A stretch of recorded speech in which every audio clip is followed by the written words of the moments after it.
সুনির্দিষ্ট কিছু কাজ থাকবে, তাহলে যদি হেলথ রিলেটেড কাজ হয়, আমি সংবাদ মাধ্যম প্রেস কনফারেন্সে শুনেছি অভিক দে বিরূপাক্ষর এগেনস্টে যা একগুচ্ছ কমপ্লেন স্বাস্থ্য ভবনের তদন্ত করেছে, এসএসকেএম এর ডিন সুনির্দিষ্ট কমপ্লেন দিয়েছে, তার শাস্তির বিচার সম্পর্কে তাদের কি অভিমত পেলাম না দেখতে।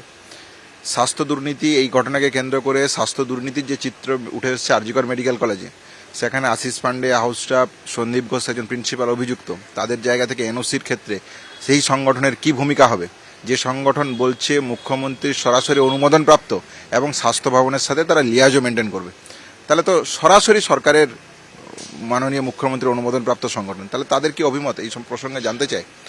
রিক্রুটমেন্ট, জিডিএমও যে রিক্রুটমেন্ট 2016-17 পর থেকে আর হচ্ছে না, সেই সম্পর্কে তার কি অভিমত।